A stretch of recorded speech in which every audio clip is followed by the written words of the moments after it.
com cara descoberta, refletindo como um espelho a glória do Senhor, somos transformados de glória em glória, na mesma imagem como pelo Espírito do Senhor. Amém? Coloque a Bíblia no banco, por favor. Amém? Permaneça de pé. Amém? Coloque a Bíblia no seu assento. Eu quero que você pegue a mão da pessoa que está ao teu lado. Vamos orar. Glória a Deus. Vamos dar uns minutinhos de oração. Vamos, glória a Deus, falar com Deus mais um pouco diante das respostas que Deus tem nos dado por meio do louvor. Orar é derramar a nossa alma perante a Deus. É o que nós faremos agora antes de pregar. Amém? Feche teus olhos. Abra o teu coração. Todos vai dizendo glória. Louvado seja o nome do Senhor. Graças a Deus nós damos por saber que Deus não tem nos negado a sua palavra ao nosso coração. E eu tenho certeza que nós já escutamos a voz de Deus aqui. Os louvores que foram entoados foram louvores lindos, verdadeiras mensagens ao nosso coração. E de uma forma ou outra, alguém já está aqui escutando o Senhor falar a tua alma. Mas hoje eu quero expressar o tema deste evento. Os irmãos passaram para mim este culto aqui da juventude, da mocidade, onde nós nos alegramos na presença de Deus. O texto lido, ele foi escrito pelo apóstolo Paulo, e nós sabemos que Paulo é uma das mentes mais brilhantes do cristianismo.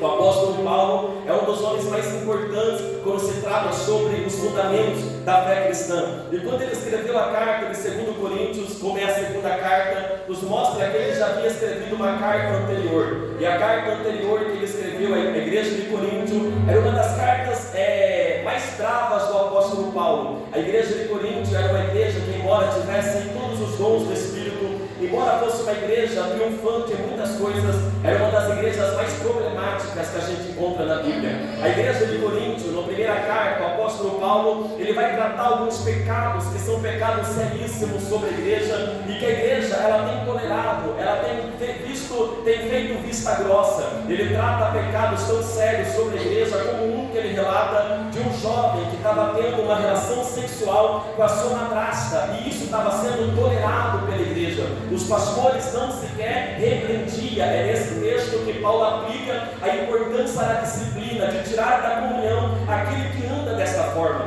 O capítulo ou a carta de 1 Coríntios, Paulo trata assuntos tão sérios que quando eu olho para 1 Coríntios eu falo, é impossível ter isso dentro da igreja, mas infelizmente acontecia. E Paulo ele fala com tanta seriedade, com tanta braveza, e ao mesmo tempo com um tom de zelo, tom de amor, com um tom de poimênica, de cuidado pastoral com o rebanho, que ele fala assim: olha, eu estou mandando uma carta para vocês com o intuito que vocês consertem o que está de errado na igreja, mas se vocês não consertar, eu dou para vocês as escolhas. Eu posso ir com amor, já que vocês consertou, eu posso descer com um pedaço de madeira e falar seriamente com vocês. Paulo, ele usa alguns termos até sério, mas Paulo revela em 1 Coríntios que ele queria uma igreja que andasse em concordância com a palavra de Deus, porque não faria sentido nenhum a igreja estar reunida em nome de Cristo, mas não vivendo por Cristo, não tendo como base a Cristo Jesus. Só que quando ele escreve a segunda carta, aos primeiros capítulos, Paulo já vai agradecer, porque alguns pecados foram tratados, alguns conselhos que Paulo deu na primeira carta foram tratados com seriedade. Os irmãos levou com seriedade,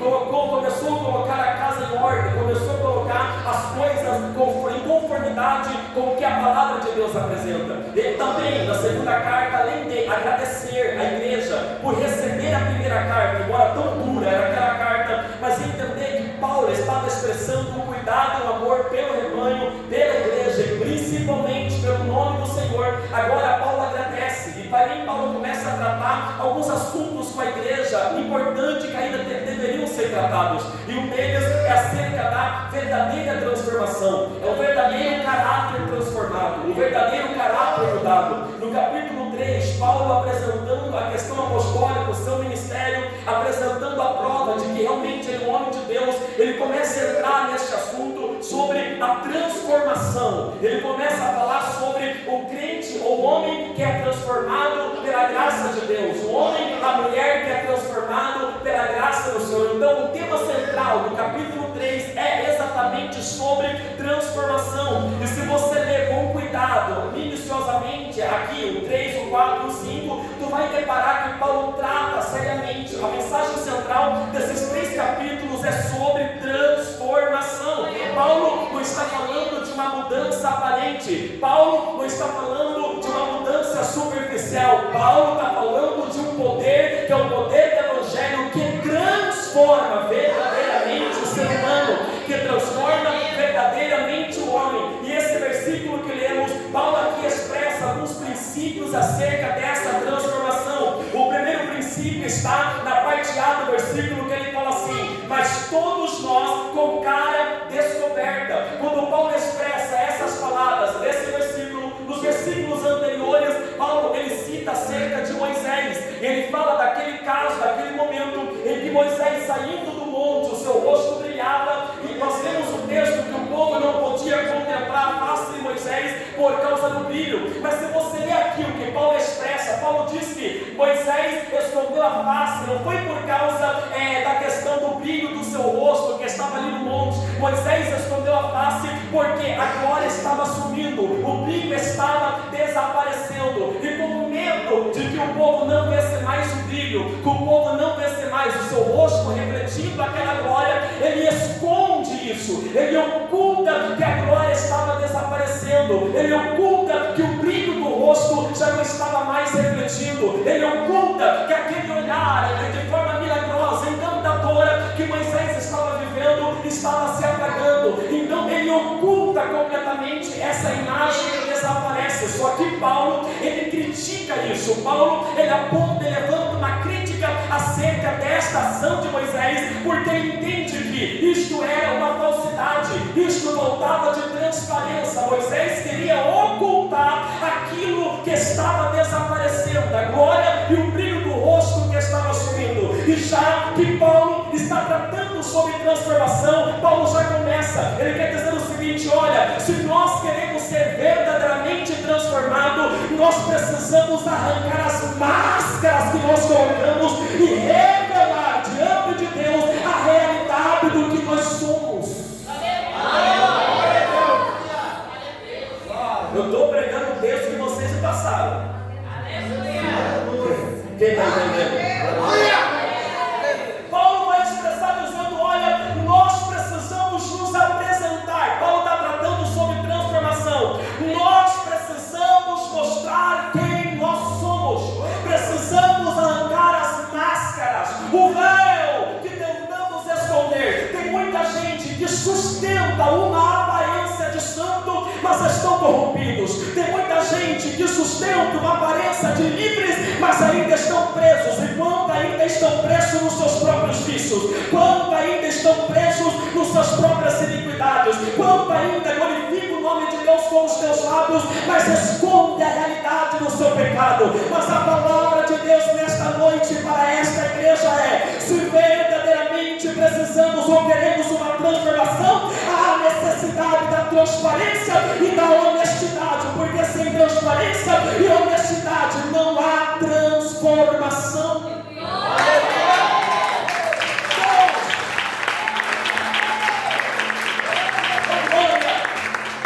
Aqueles que querem ser transformados precisam tirar a máscara que tampam quem eles são. Aqueles que querem ser transformados precisam tirar o véu que esconde a verdadeira face de cada um deles. Adão tentou esconder o teu pecado, Eva tentou ocultar o pecado, tentou esconder o teu pecado. Encontramos outro exemplo daquele que tenta ocultar a realidade do que era. Quando lemos a Bíblia no livro de 1 ou 2 Samuel, não me falha a memória, onde encontramos o rei Davi. Davi era um homem segundo o coração de Deus, ou seja, o sentimento de Davi e o seu modo de pensar coincidia com o propósito que Deus havia estabelecido para a nação de Israel. Só que Davi, diz a Bíblia que no tempo em que os reis iam para a guerra, Davi ficou em casa. Davi não desceu para a peleja, sendo que o teu exército estava pelejando e deveria Davi descer para a peleja, mas ele ficou em casa, e na casa ele pecou. Diz a Bíblia que ele adulterou com Betseba, ele cometeu um adultério com aquela mulher, e diz a palavra que aquela mulher engravidou. Aí entra uma questão muito séria: qual é? O marido dela, Urias, estava na guerra, estava na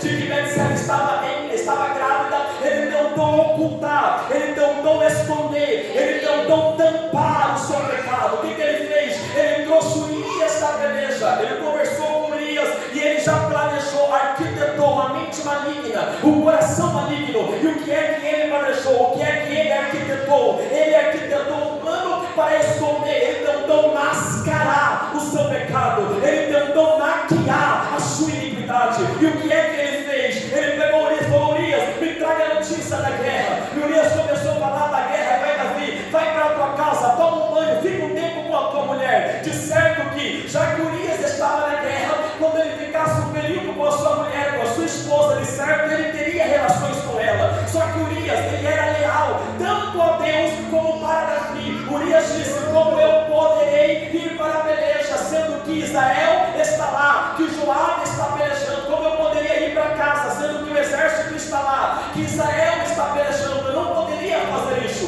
Urias revela lealdade, e diz a Bíblia então, já que Urias não desce para a casa da sua esposa, para teu lar, Davi então escreve uma carta, coloca na mão da mão de Urias, e manda que se entregasse essa carta na mão de Joabe. E a carta dizia que colocasse Urias na frente do exército para que fosse morto. Olha só a mente de Davi. Davi cometeu um adultério, Davi cometeu uma iniquidade e tentou mascarar, tentou esconder. E diz a palavra de Deus que Urias morreu, Betseba passou um tempo de luto, foi para casa, para o palácio, tornou-se mulher de Davi, e tudo bem, era viúva, ela está grávida, é de Davi, ela era viúva, então não há problema nenhum. Só que nós podemos mascarar, irmãos, nós podemos esconder as coisas, nós podemos ocultar o que nós somos de verdade, nós podemos esconder qual é a intenção do nosso coração, nós podemos esconder as nossas obras dos homens, nós podemos maquiar contra a igreja tantas coisas, nós podemos ocultar aquilo que estamos vendo, ouvindo,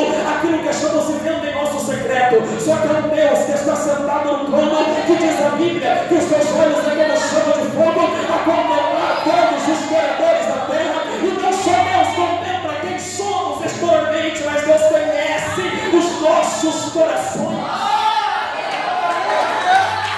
Glória a Deus! Glória a Deus!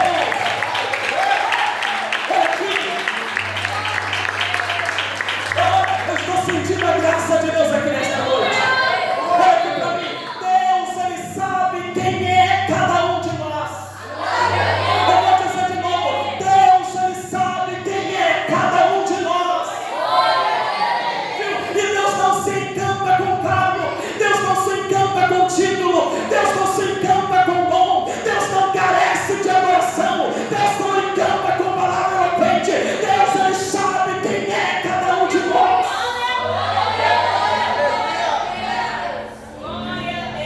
Davi tentou mascarar, tentou esconder, Davi tentou ocultar.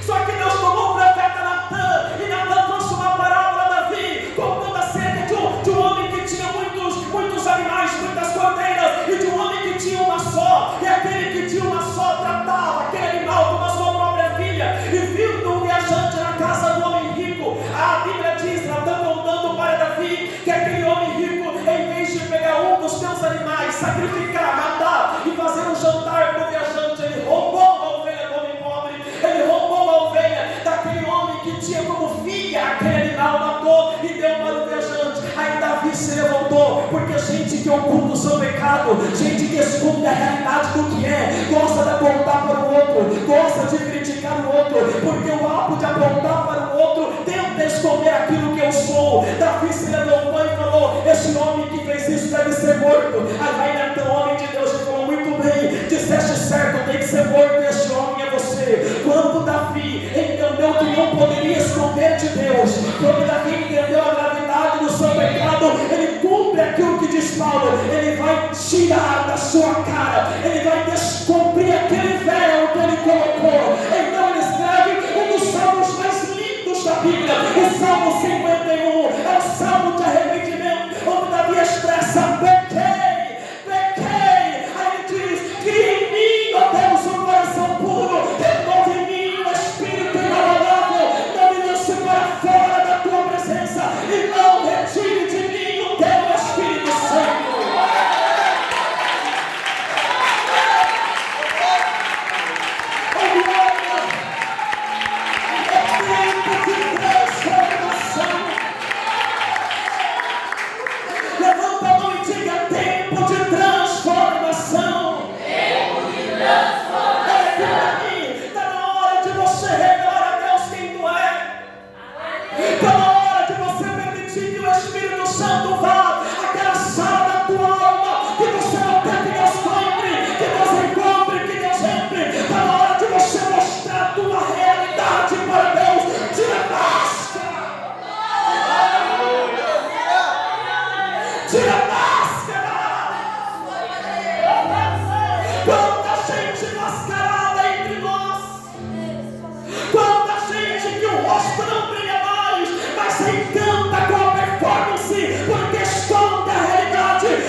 unção diante de Deus.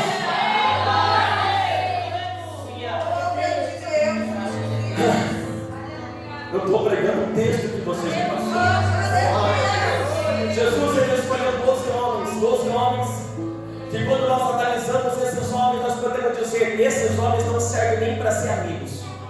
Eu não andaria com aqueles rapazes, eles não iriam na minha casa, eu não andaria com Pedro.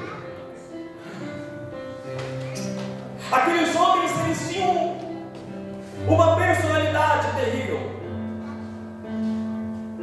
Aqueles homens tinham uma realidade severa. Só que andando com Jesus, eles foram revelando a Cristo quem é. Glória. Mateus revelou, Levi revelou que vinha de um passado duvidoso. João revelou que era bipolar. O apóstolo do amor amava de dia, mas orava à noite para descer fogo e matar todo mundo.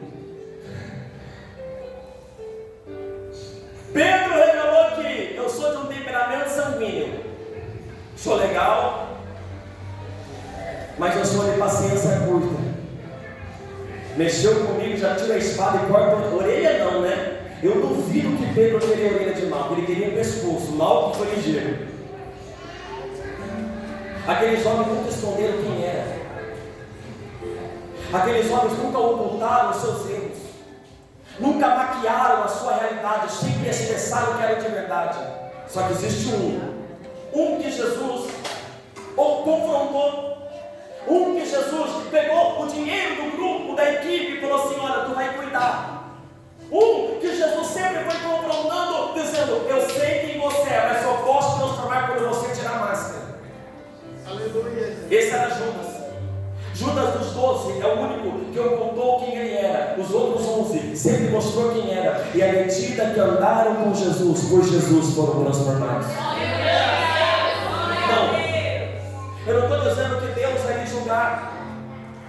Eu não estou dizendo que Deus vai apontar e dizer: você vai para o inferno.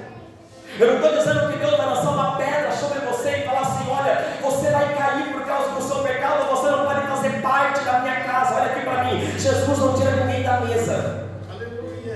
Eu estou dizendo que se você arrancar a máscara que você tem colocado e mostrar a realidade de quem você é, não só na questão de pecado, quando a gente está revoltada com Deus, não oram com sinceridade no seu coração, mas Paulo diz: todos nós com cara descoberta, revelando a verdade, não vivendo de forma dissimulada. Aí Paulo fala um segundo ponto, aqui no versículo 18: refletindo como espelho a glória do Senhor. Refletir aqui não trata de você como se fosse espelhar. Refletir aqui vem do termo reflexão, contemplação. O que Paulo está dizendo? Contemplando a glória do Senhor. Olha, o que é contemplar? O que é refletir? Na questão de reflexão, de meditar, é olhar fixamente para algo. Vamos lá, processo de transformação. Tira a máscara. Aleluia. Contempla. Olhe fixamente para alguém. É o que Paulo está dizendo. Olhe fixamente para um alvo. Olhe fixamente para uma pessoa. Não está entendendo, igreja? Para quem Paulo diz que devemos refletir? Esse refletir não é de reflexo. Esse refletir é de meditação, é de contemplação. Aí Paulo diz: já que vocês tiraram a máscara para ser transformado, agora olhem, meditem, coloquem o olhar, contemplem a glória do Senhor. Paulo fala assim: olhem para Cristo.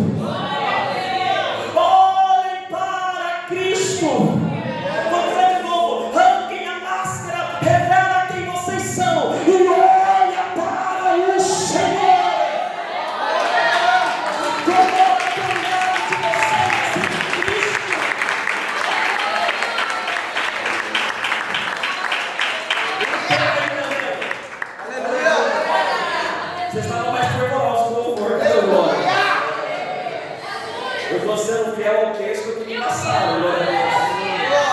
Aí vamos lá do espelho. Meditem, contemplem como no espelho. Ele usa o mesmo termo que Tiago, no capítulo 1, 23, 24 e 25, ele usa. Olha o que Tiago diz. Porque se alguém é ouvinte da palavra e não cumpridor, é semelhante ao homem, ao varão, mulher, que homem e mulher, que contempla ao espelho o seu rosto natural, porque se contempla a si mesmo, e foi-se, e logo se esqueceu de como era. Eu não sei se você é assim. Eu vou no espelho, olho, tá boa a gravata, aí eu vou pra cozinha, tomo um café, já esqueci se a gravata tá boa, volto e olho de novo. A gente esquece. Mas olha o versículo 25. Porém, aquele que atenta bem para a lei perfeita da liberdade, a palavra de Deus, e nela persevera, não sendo ouvinte esquecido, mas fazedor da obra, este tal será bem feliz no seu trabalhar.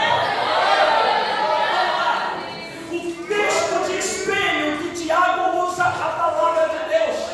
Paulo está dizendo assim: se vocês olharem para vocês mesmos, vocês desfalecem. Se vocês olharem para o homem, vocês desfalecem. Se vocês querem ser transformados pela ação do pastor, vocês não conseguem. Se vocês querem ser transformados pela ação do pregador, vocês não conseguem. Se vocês querem ser transformados olhando para o outro, vocês não conseguem. Mas se vocês olharem para a palavra,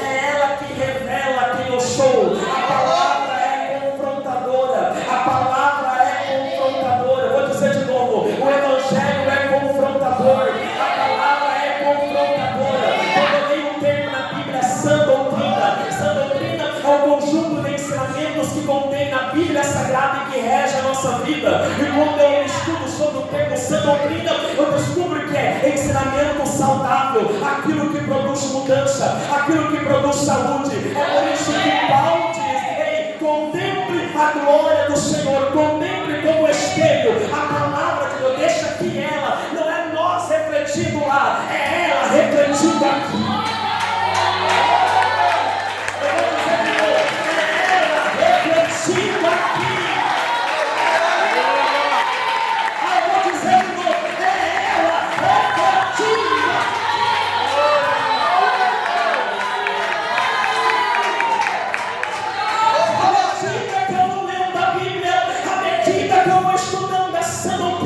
Os ensinamentos da palavra de Deus, ela vai produzindo saúde na minha alma, ela vai refletindo dentro de mim. Eu vou contemplando a glória do Senhor pela palavra, pela palavra, pela palavra, pela palavra.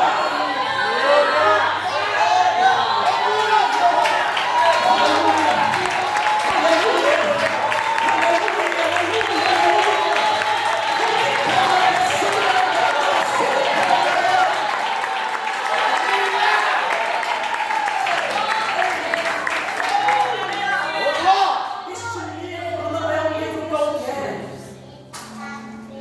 Este livro é o livro mais amado e mais odiado do mundo. Este livro é o livro mais indestrutível da história. Imperadores, reinos e reis se levantou contra a palavra. Os seus impérios e as suas coroas caíram, mas a palavra continua sendo espalhada no mundo. Este livro não contém, presta atenção, este livro não contém, ela é a palavra de Deus. Ah, pastor, eu duvido que a Bíblia pode transformar alguém. Foi escrita por homens, verdade, foi escrita por 40 homens ao longo de vários anos.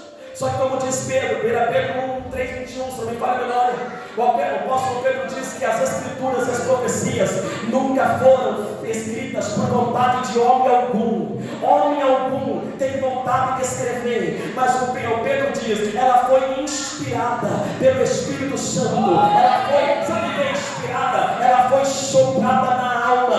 Deus, comunicou a alma daqueles que escreveu estas palavras.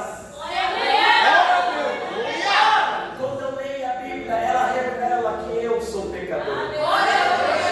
Quando eu leio a Bíblia, ela revela que o orgulho me leva à queda.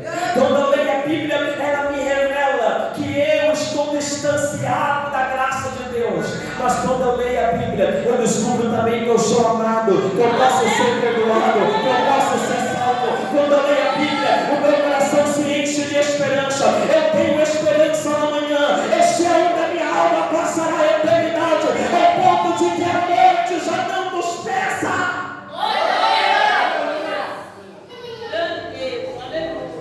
Paulo diz: tire a máscara. Deus, Ele sabe quem somos. Tire a máscara. Aleluia. Há um tempo atrás, na nossa congregação, nós deparamos com alguns anos, né? Eu pregando a palavra, ensinando a palavra. Chegou o irmão para mim e falou: quero conversar com o Senhor, pastor. Falei: muito bem. Fomos para a sala pastoral.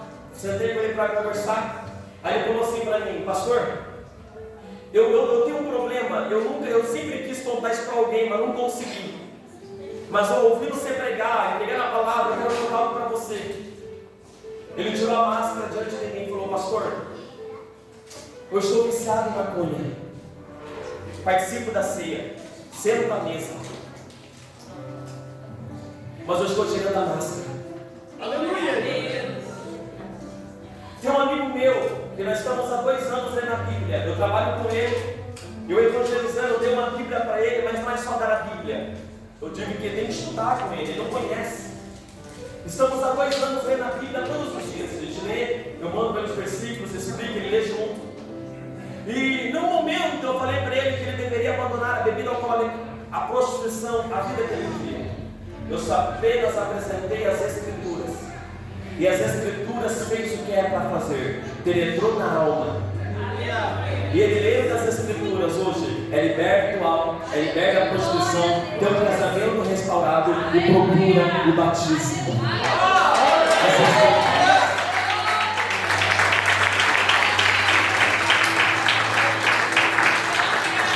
As Escrituras produzem saúde. As Escrituras produzem saúde, torna a igreja saudável. Sã doutrina, ensinamento que produz saúde à igreja, vida à igreja. Louvor não produz vida, oração não produz vida. Pastor, por igreja não vai dar tempo, mas a palavra, ela produz vida. Quando eu leio Joel, capítulo 3, se não me engano, o Senhor faz umas promessas ali, ele fala assim: olha, eu vou derramar a chuva temporã seródia, eu vou restituir, vou derramar o meu Espírito Santo, mas essas promessas vêm com o ensinador da minha palavra. Ela produz. Olha aqui para mim. Paulo trata sobre transformação. Tirem a máscara, confessem diante de Deus, sejam honestos com quem vocês são diante de Deus. Tem gente aqui que me faz saber a voz do Espírito Santo que você quer desviar. Você sustenta uma aparência por causa do jogo, mas você está arrebentado. Confessa isso. Não, o que é que Deus vai pensar de mim? Vai pensar que você é humano, como todos nós somos. Mas o ato de confessar é que produz prosperidade, força para me sustentar. Arranquem a máscara.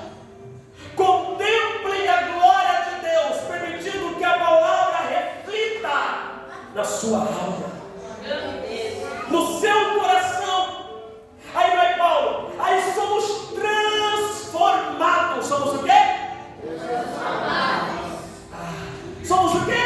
Transformados. Querido, transformação, mudar da forma, mudar de forma. À medida que vamos contemplando a glória de Deus, a palavra de Deus, e ela vai refletindo na nossa alma, nós mudamos o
não se moldem, não se tornem iguais a esse mundo. Mundo na Bíblia é 3 termos: mundo, criação, lindo, belo, perfeito. Eu amo a criação de Deus, eu acho lindo, mar, praia, céu. Eu gosto de fazer trilha, acho lindas essas coisas, a criação é linda.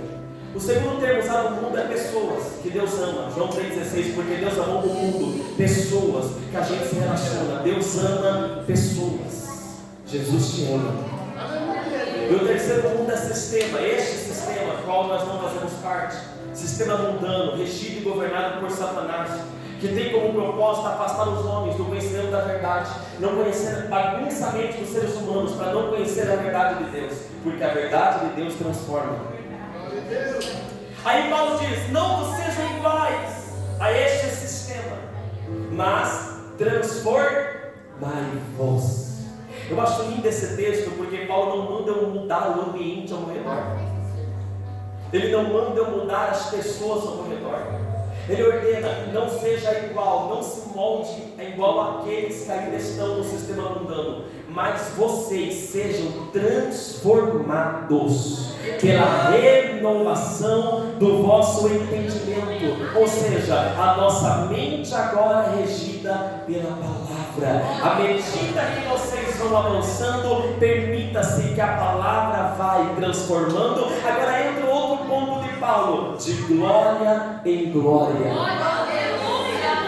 Sabe o que significa isso? Se você não está igual, vou pegar tudo de novo. Significa que hoje eu sou melhor do que fui ontem, mas amanhã eu serei melhor do que sou hoje.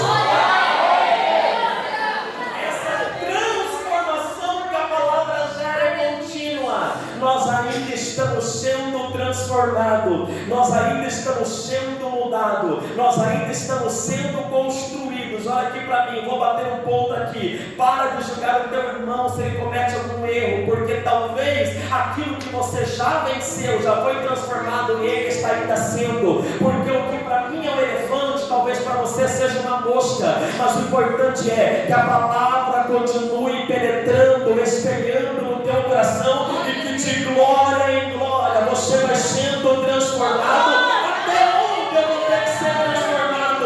Até onde eu vou ter que ser transformado? Até a imagem. Que imagem? A imagem do modelo, do padrão que o apóstolo Paulo expressa em outra carta, que nós somos transformados. Efésios, o apóstolo Paulo trata sobre isso e fala do varão perfeito, fala de Cristo. Ele é o modelo, ele é a imagem. Então vocês vão sendo transformados até ser igual a Cristo.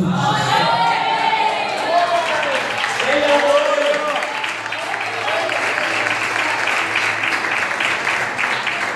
Ele é o modelo. Ele é o modelo. Quem está entendendo? Aleluia! Vocês estão ouvindo o tema que vocês passaram. Ô pastor, achei que a gente ia rodar peão aqui no Pentecoste. O avivamento de Deus não começa com línguas estranhas. Ele começa com quebrantamento de coração. É. A imagem de Cristo. Tirem a máscara. Aleluia. Contemple a glória de Deus, permitindo que a palavra penetre no seu coração. Sejam transformados por esta palavra de glória em glória, dia após dia, na caminhada cristã. Olha aqui para mim, quem aqui tem mais de 10 anos de crente, batizado? Glória a Deus. Pouca gente. Olha, eu vou convertido, pastor, que bênção. Eu tenho certeza que você não é o mesmo quando você batizou. Eu não sou. Eu cresci. Fui transformado, ainda estou sendo transformado. Estou crescendo, aprendendo, criando raízes. Ainda contemplando a glória do Senhor. E sendo transformado de glória em glória. Na mesma imagem que eu contemplo, a de Cristo. Isto é o que Paulo expressa. E o que Deus fala conosco nesta noite é o seguinte: é tempo de transformação. Quem quiser, porque tem gente que não quer. Tem gente que não quer se transformar. Tem gente que não quer se mudar. Tem gente que não quer Jesus. Tem gente que não quer o Evangelho. Tem gente que não quer salvação. Tem gente que não quer a palavra de Deus. É tua escolha. Mas enquanto a graça está aqui sendo manifesta, a glória de Deus é revelada pela palavra para transformar a vida.